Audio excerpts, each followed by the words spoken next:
In 1963, inside an office in Slough, a legal document was signed.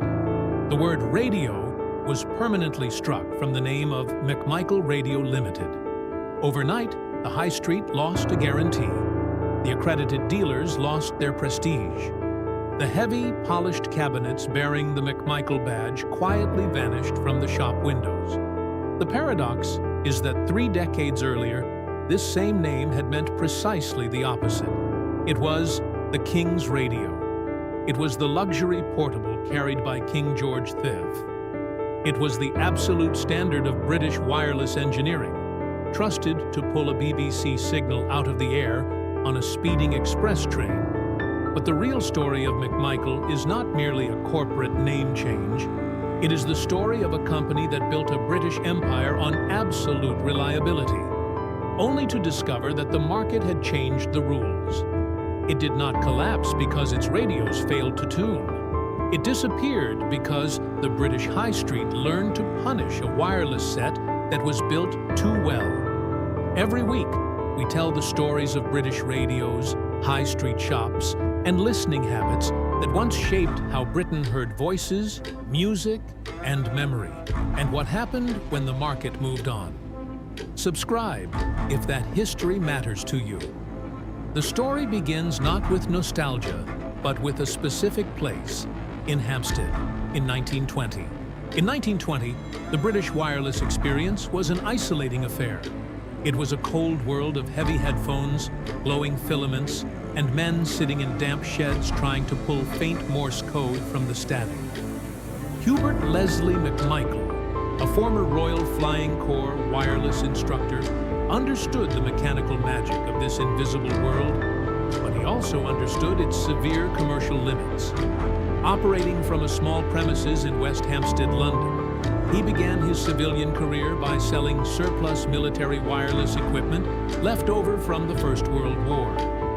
But military equipment was heavy, brutal, and entirely unsuitable for domestic life. A profound change was coming to the British atmosphere.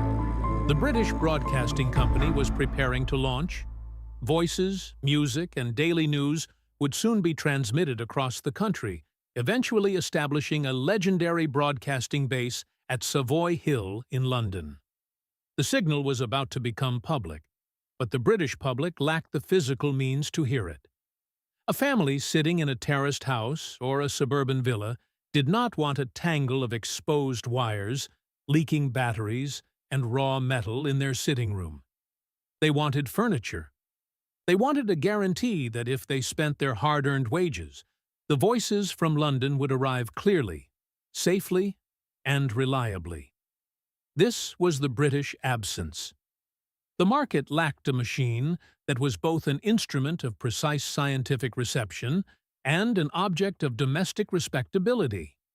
In 1922, Hubert McMichael partnered with Benjamin Hesketh, a fellow engineer with a shared obsession for technical perfection.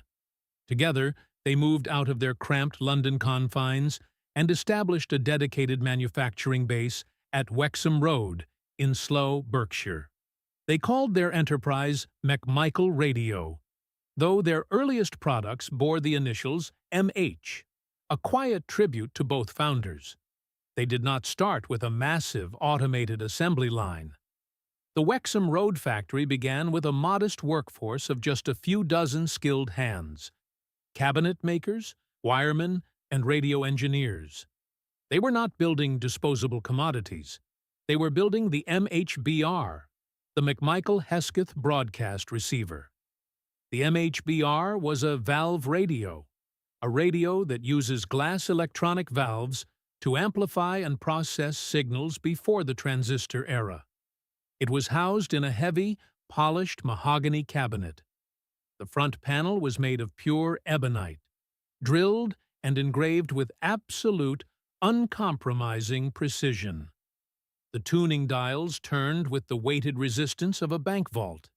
It was not an accidental design. It was a deliberate statement of intent. The MHBR was built to assure the British buyer that wireless was not a passing fad or a fragile toy. It was a serious investment, and it required a serious investment. In the early 1920s, a complete McMichael receiver setup could easily cost upwards of $30, at a time when an average skilled British laborer might earn little more than $3 or $4 a week. This was not a casual purchase. It was the equivalent of several months' wages. It was a luxury item, intended for the drawing rooms and sitting rooms of the affluent, designed to take pride of place next to the piano or the fireplace. But for that heavy price, the listener bought absolute certainty. Early British broadcasting was plagued by interference. Unwanted noise or disturbance added to the signal by local electrical equipment, tram lines, or overlapping stations. A cheap receiver would deliver a chaotic, frustrating hiss. The MHBR, however, was designed with exceptional selectivity. How well a radio separates one station from nearby stations. It was also designed with high sensitivity. How well a radio picks up weak signals from distant transmitters. When a listener turned the heavy dial on a McMichael set, they were not guessing. They were commanding the machine to find the Savoy Hill broadcast, and the machine obeyed. The sound was delivered through a separate loudspeaker, the part of a radio that turns the electrical signal into sound moving through air. Suddenly, the isolated experience of the headphone wearer was transformed into a shared, communal event. A family could sit around the hearth, look at the polished wood of the McMichael cabinet, and listen to the BBC's Children's Hour together. The Wexham Road factory quickly became a symbol of a very specific kind of British manufacturing. Force one of the British radio market, the sheer cost of cabinets, valves, labor, and components was already a pressing reality. While other emerging manufacturers sought ways to cheapen their chassis or thin their wood to lower the retail price, McMichael moved in the exact opposite direction. They embraced the cost. They hired better cabinet makers. They specified higher-grade tuning capacitors, components that change the circuit's tuning so the radio can select one station from many.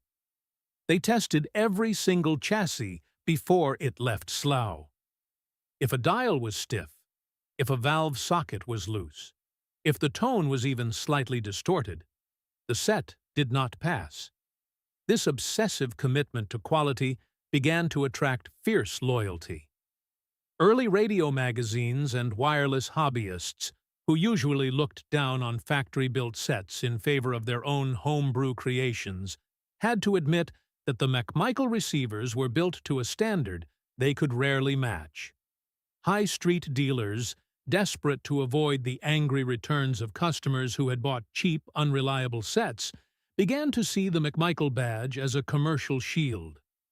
If a dealer sold a McMichael, they knew they would not have to repair it the following week. The wood was flawless. The wiring was immaculate.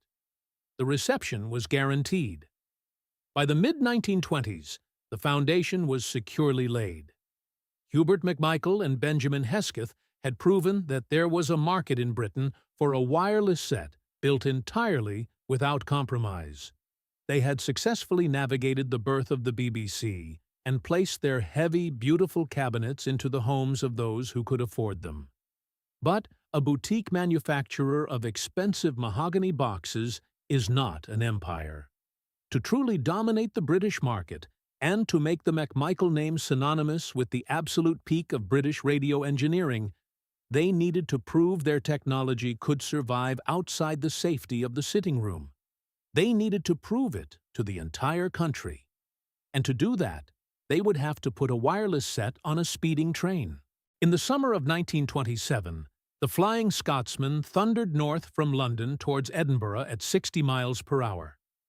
Inside one of the rocking, vibrating railway carriages, a group of engineers placed a heavy, polished wooden box onto a table. They unlatched the lid. They turned a heavy knob.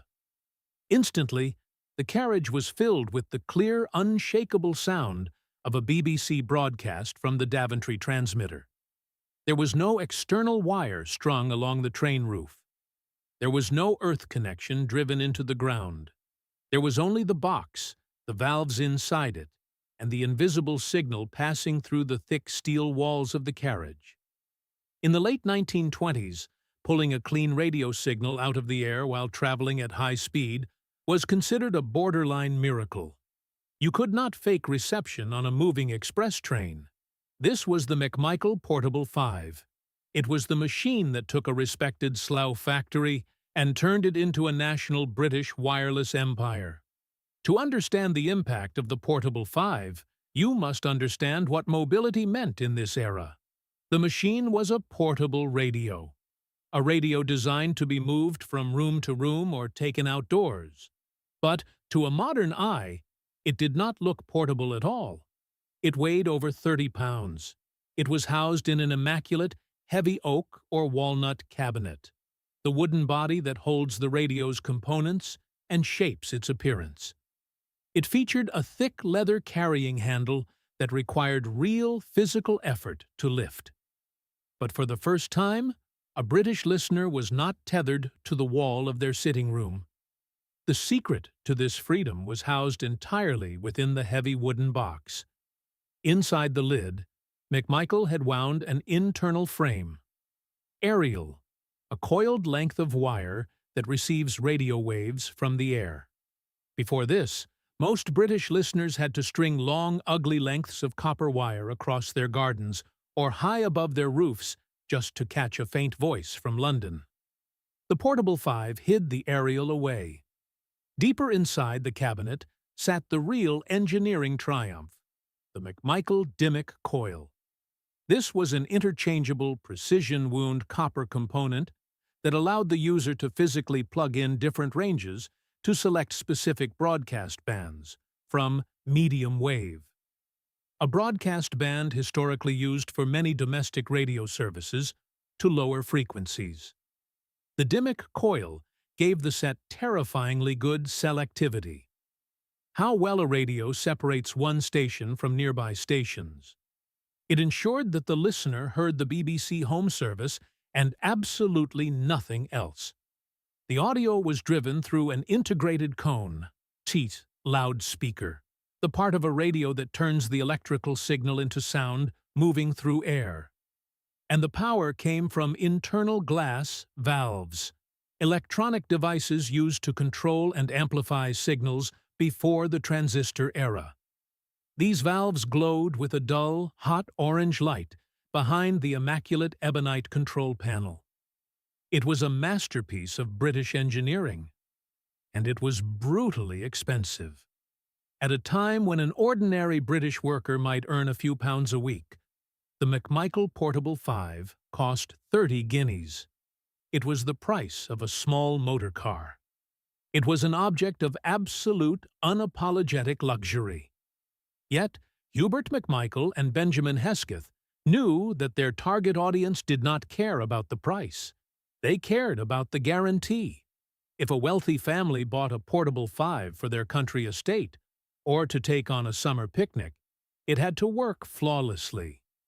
To ensure this reputation remained untarnished, McMichael built a commercial moat around their brand. They did not allow just anyone to sell their radios. They established the McMichael Accredited Dealer Network. A high-street electrical shop could not simply order a catalog of McMichael receivers and put them in the window. The shop owner had to apply. They had to prove they understood wireless technology, that their service counter was professional, and that their shop was respectable. This turned high-street radio shops into exclusive showrooms. From independent dealers in provincial market towns to the grand, carpeted radio departments of London stores, securing a McMichael agency was a mark of supreme retail prestige. If a customer walked into a local shop and saw a McMichael set in the window, they knew the shopkeeper could be trusted. The company supported these accredited dealers with aggressive, highly publicized marketing. Following the success on the Flying Scotsman, they put a McMichael receiver on an Imperial Airways aeroplane flying across the English Channel, proving that their circuits could withstand altitude and vibration. They staged demonstrations in deep coal mines to show the sensitivity of their aerials. The strategy worked perfectly. The strict technical reviewers at Wireless World and Practical Wireless magazines, publications that usually tore factory-built sets apart for sloppy wiring, examined the McMichael chassis and found nothing to criticize. The wiring was lashed perfectly. The soldering was flawless. By the end of the 1920s, McMichael had captured the trust of the high street dealers, the respect of the engineering press, and the imagination of the affluent public. They had proven their sets could conquer trains, planes, and the outdoors. But a wireless company could not survive on outdoor stunts alone. To become an empire, McMichael now had to conquer the most important space in the country: the British sitting room. The badge on the dial was not decoration. It was a promise about reception. By the turn of the decade, the McMichael name had secured the respect of the British high street electrical shops and the fierce loyalty of the accredited dealers. But in 1930, an event occurred that elevated the Slough factory from a successful manufacturer of reliable receivers to a national institution. It happened not in a shop window, but in the private carriages of the royal train. King George III, a monarch navigating a rapidly modernizing Britain, required a wireless set for his travels. He did not want a tangle of external wires, and he could not tolerate fading reception as his train crossed the country. The set chosen for the king was a McMichael Portable. It was a specially commissioned version of their Super Range Portable 4. To match the royal surroundings, the standard commercial covering was replaced with an extravagant heavy case bound in real crocodile skin. Inside, the chassis was identical to the units being assembled on the wooden benches at Wexham Road. The internal frame, aerial, a coiled length of wire that receives radio waves from the air, pulled the long wave signal of the Daventry transmitter directly into the moving carriage, ensuring the king never missed the BBC national program. The monarch was reportedly delighted with the machine. He used it on the royal train, and it accompanied him to the royal estates at Sandringham and Balmoral. For Hubert McMichael and Benjamin Hesketh, this was the ultimate vindication. They immediately seized the marketing opportunity. Adverts appeared in national newspapers and radio magazines proudly declaring that McMichael was the King's radio. It was a title they guarded fiercely. If the king trusted a McMichael to bring the voices of London into his private carriage, then a British family could certainly trust one in their own home. The Wexham Road factory in Slough expanded to meet the surging demand. This was no longer a small workshop. It was a sprawling industrial facility employing hundreds of local workers.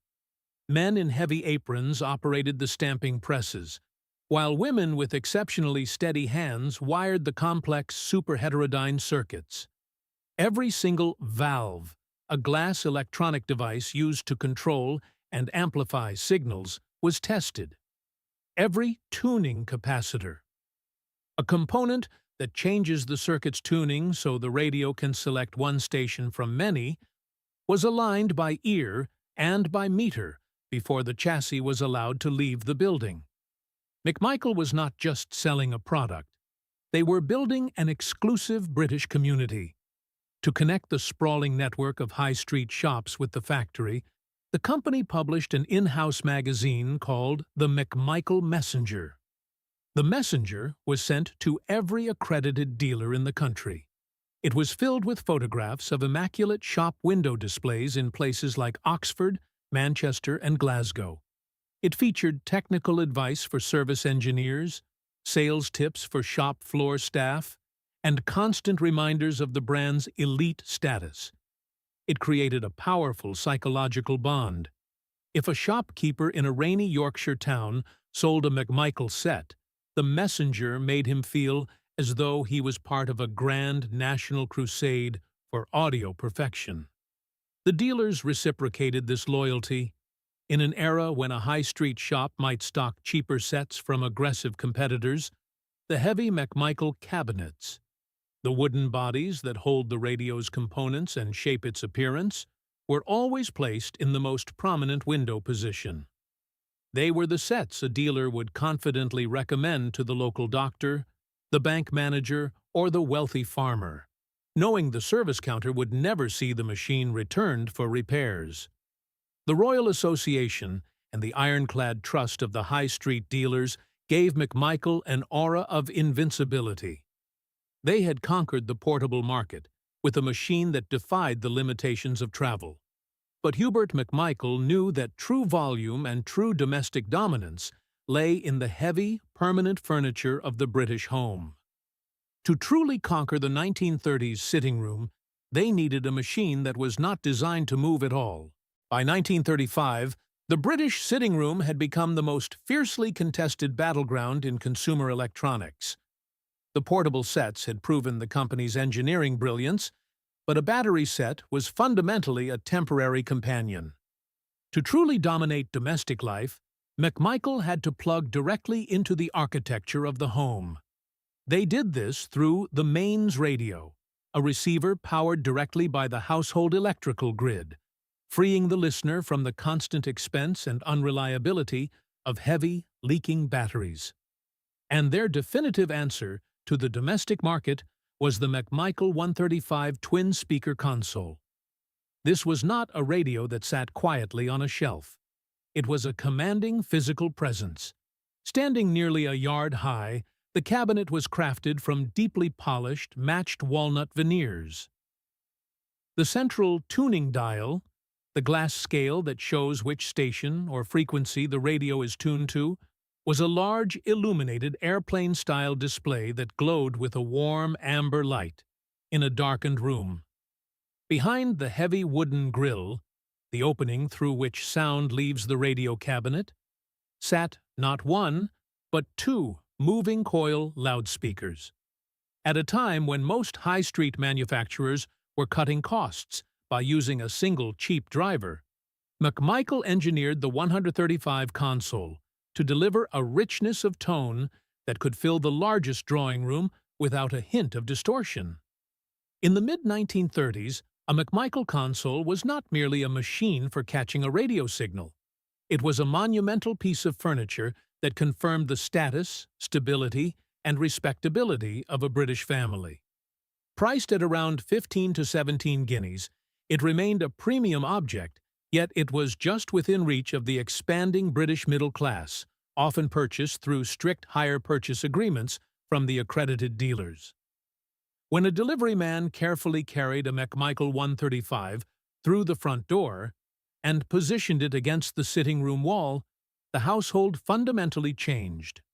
The Wexham Road factory in Slough reached its absolute zenith to meet this demand. The workforce expanded to hundreds of local men and women. The factory floor was a unique British compromise between modern industrial flow and obsessive traditional craftsmanship. The heavy wooden cabinets, the meticulously hand-soldered chassis, the rigorous testing bays where every single receiver had to prove its sensitivity before it was allowed into a delivery van. At this moment, McMichael stood at the peak of the British wireless market. Their radios were in the royal train. They were in the most exclusive high-street shop windows in London, Manchester, and Edinburgh. They were the undisputed centerpiece of thousands of British sitting rooms.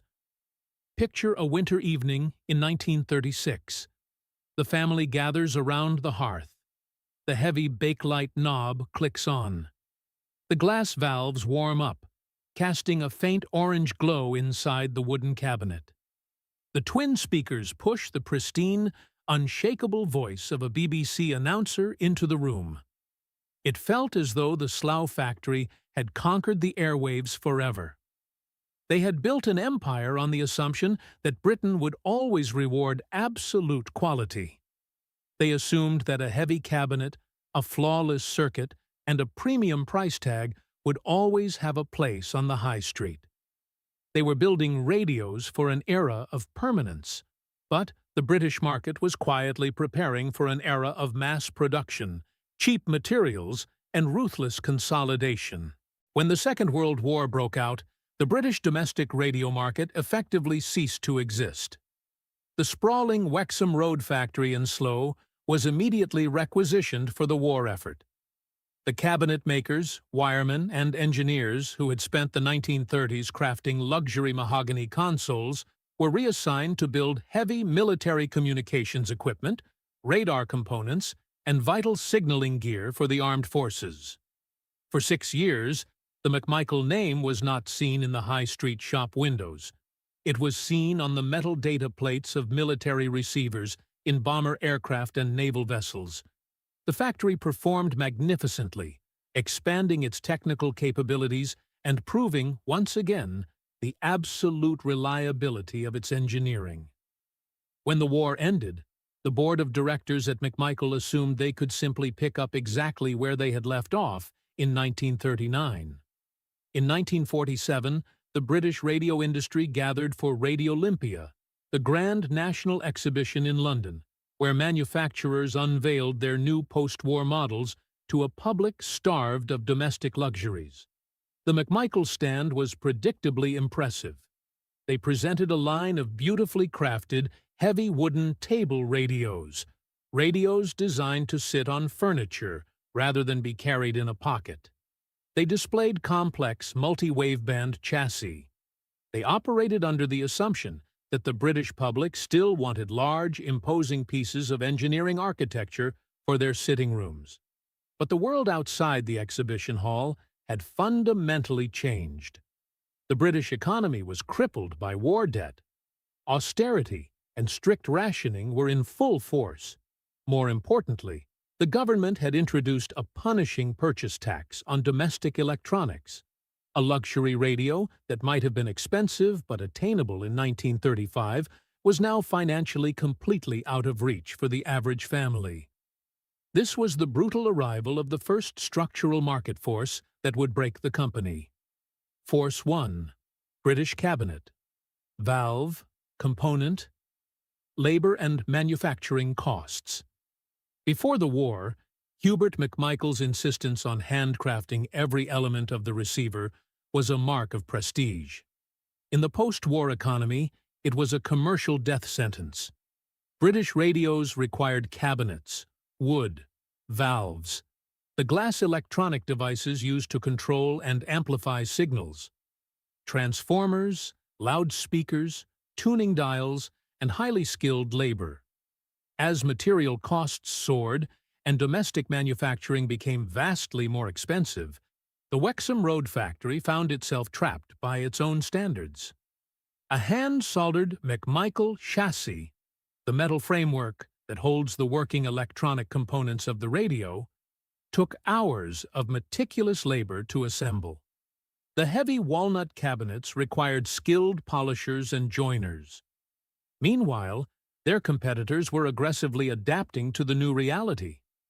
Companies like Bush and Ekeco were pouring their resources into Bakelite, an early hard plastic used for many radio cabinets, which was strong, easily moldable, and, crucially, incredibly cheap to produce in massive quantities once the initial steel mold was cast. Other manufacturers were simplifying their circuits, using cheaper, standardized components that required less testing and less time on the assembly line. The British market was moving rapidly towards mass production, demanding lighter, cheaper, and more disposable electronics. The public no longer viewed the radio as a generational piece of heirloom furniture. They just wanted to hear the BBC Light program while they cooked in the kitchen or sat by the fire. McMichael refused to compromise their engineering to match this new demand. They continued to build expensive, heavy sets. The consequences were felt almost immediately on the high street. The McMichael accredited dealers, the loyal shopkeepers who had built their reputations on the brand, found themselves in an impossible position. A customer would walk into a provincial electrical shop, admire the deep shine of a McMichael cabinet, look at the staggering price tag, and then purchase a small plastic Bush radio instead. The McMichael sets began to gather dust in the showrooms. The dealers, facing their own financial pressures, began to quietly reduce their orders from the slow factory. The brand that had built a moat of trust around its name was discovering a cold, economic truth. A radio could still tune beautifully, it could still possess the finest tone in the country, and it could still lose the shop shelf if the market could not afford to buy it. The company desperately needed a radical change in direction. They needed to reinvent their manufacturing process, embrace new materials, and find a way to make the McMichael badge relevant to a financially exhausted nation. But in 1951, the single greatest disaster in the company's history struck. Hubert Leslie McMichael, the visionary founder, the former Royal Flying Corps instructor, and the uncompromising soul of the Slough factory, passed away. His death removed the absolute engineering authority that had guided the firm since 1920. Without him, the board of directors was left adrift in a highly aggressive, rapidly changing consumer market. The company was now controlled by men who had to look at balance sheets rather than tuning dials. The tension was unsustainable. The factory was too big. The workforce was too expensive.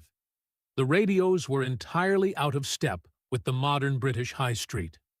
The financial losses began to mount, and the proud independence of the Wexham Road facility began to crack. The long decline had begun, and the vultures of corporate consolidation were already circling. Without Hubert Leslie McMichael to defend the uncompromising engineering standards of the Wexham Road factory, the company was entirely exposed to the harshest reality of the 1950s British electronics market. The era of the independent luxury radio manufacturer was ending. To survive the rising costs of labor and components, companies had to merge, consolidate, and mass-produce. This was the arrival of Force 5, technological, retail, and corporate consolidation. In 1956, the struggling McMichael Company was purchased by Radio and Allied Industries, a large, aggressive manufacturing conglomerate best known for producing the Sobel brand of televisions and radios. Sobel was a highly successful mass-market name, built on exactly the opposite philosophy to McMichael.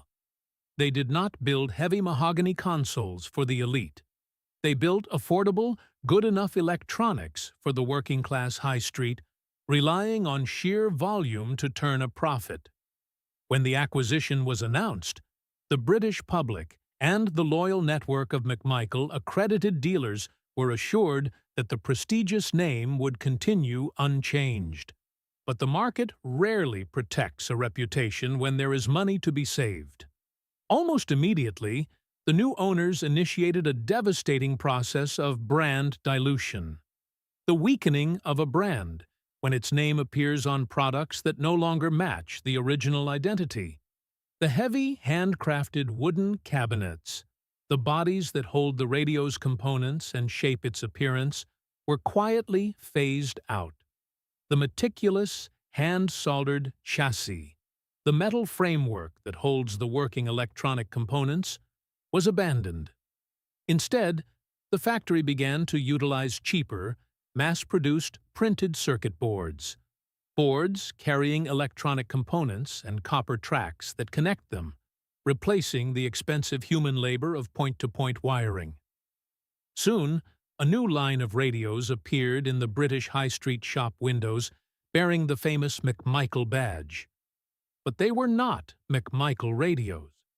Underneath the plastic dials and the thinner wooden veneers, the internal circuitry was practically identical to the cheaper Sobel models being pushed out of the same conglomerate's factories.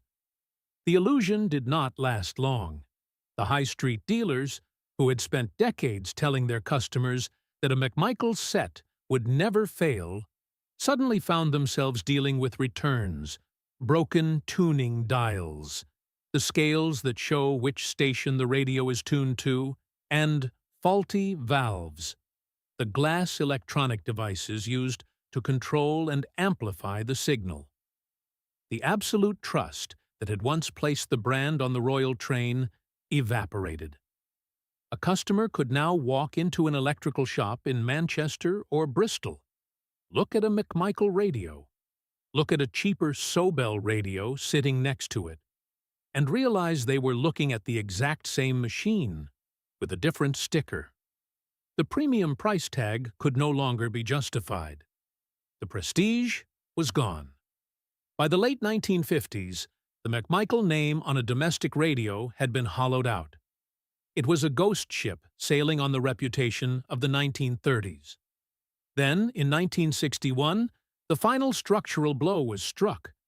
Radio and allied industries was itself swallowed by a much larger predator, the General Electric Company, or GEC.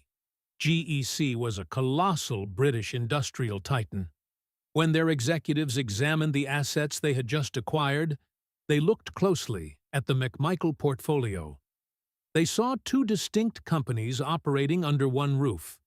On one side was the domestic radio division, a struggling, diluted brand selling badge-engineered sets into a highly saturated, increasingly unprofitable retail market, heavily threatened by the imminent arrival of cheap, imported transistor radios.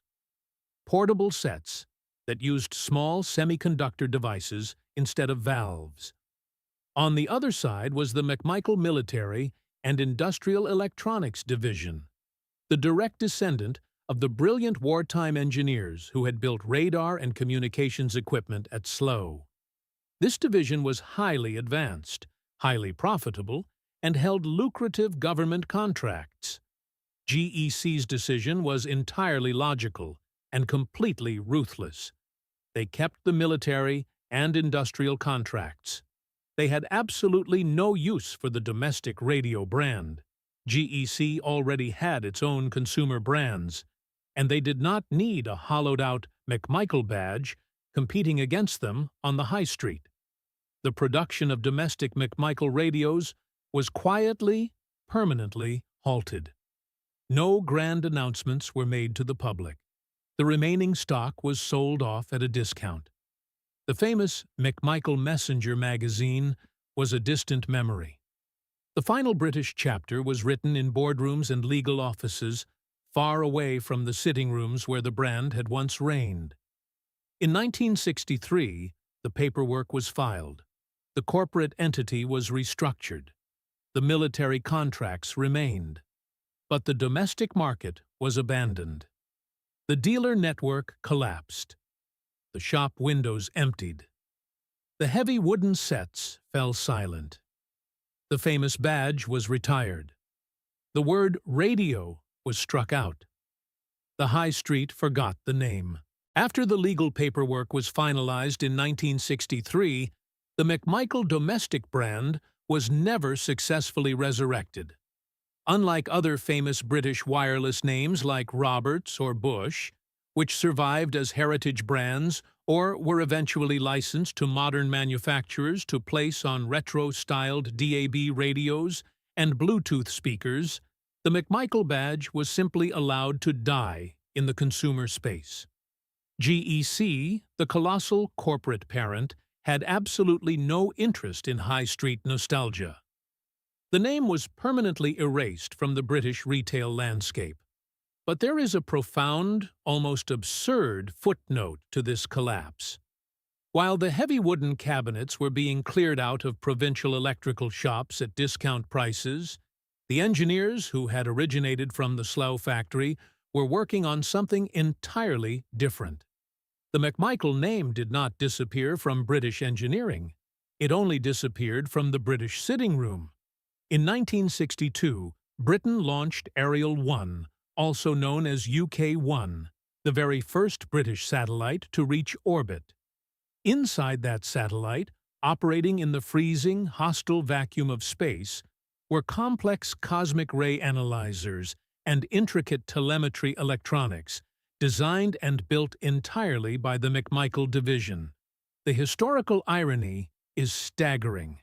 The company that could no longer afford to build a wooden table radio, a radio designed to sit on furniture rather than be carried in a pocket, for an ordinary British kitchen was simultaneously building the equipment that allowed Britain to listen to the stars. The signal had left the high street, but it had reached the upper atmosphere. Today, the McMichael domestic empire survives only because a dedicated network of enthusiasts refuses to let it die. You will not find their name in a modern supermarket. You will not find a McMichael smart speaker updating its software in a modern kitchen. Instead, you will find their legacy on eBay, on Gumtree, in the quiet corners of vintage radio fairs, and on the busy repair benches of the British Vintage Wireless Society. When a modern radio collector discovers a surviving McMichael 135 twin-speaker console sitting silently in a damp garage or hidden at the back of a provincial charity shop, it is treated as a major historical rescue. These men and women spend hours carefully treating the woodworm in the heavy walnut cabinets, the wooden bodies that hold the radio's components and shape its appearance. They hunt down obsolete glass valves, the electronic devices used to control and amplify signals, to replace the ones that finally burned out during the 1950s. They meticulously clean the complex tuning capacitor, the component that changes the circuit's tuning so the radio can select one station from many, ensuring the brass plates move smoothly once again. They source period-correct cloth to repair the torn grill, the opening through which sound leaves the radio cabinet. They are not simply repairing old electronics. They are restoring a lost standard of British manufacturing. This preservation culture matters because it is an act of respect for an engineering philosophy that has entirely vanished from modern consumer electronics. A McMichael radio was built under the assumption that it could be repaired, maintained, and understood by a competent engineer.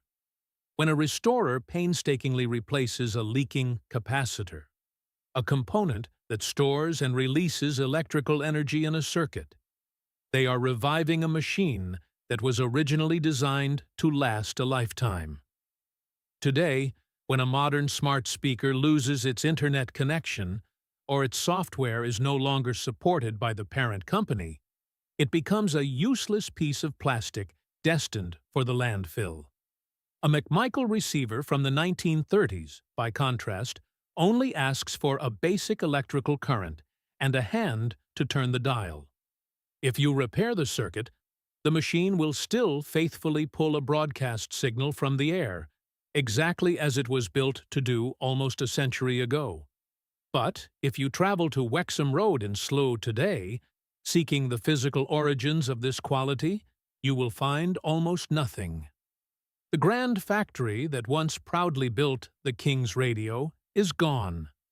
The sprawling industrial complex where hundreds of local men and women once hand-soldered the finest wireless chassis in Britain has been swept away by the relentless tide of modern redevelopment.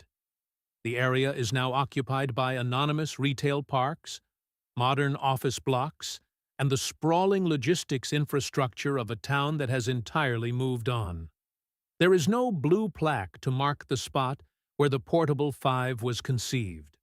The physical architecture of the empire has been completely erased. The story of McMichael Radio Limited is a stark lesson in the harsh realities of the British consumer market. It reveals the uncomfortable gap between what a nation claims to value and what it actually buys. Britain has always prided itself on the concepts of reliability, brilliant engineering, and objects that are built to endure. But the market operates on a different, colder logic. It praises heritage, but it rewards convenience.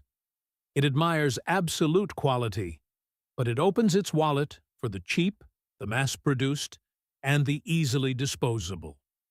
Hubert Leslie McMichael built a company that refused to compromise its standards, and for a brief, glorious period, that uncompromising nature made them royalty. But when the market demanded cheaper wood, thinner metal, and compromised circuits, The company could not adapt its soul to match. Yet, if you know where to look, the original promise has not been entirely broken. Somewhere in Britain tonight, sitting heavily on a cluttered wooden repair bench, is a thick walnut cabinet that still smells faintly of hot dust and old wax. The mains plug is carefully switched on. The heavy glass valves begin to glow with a dull, familiar orange light. And the massive tuning dial waits, silent and illuminated, for a hand to turn the heavy knob and find one more voice in the air. See you in the next one.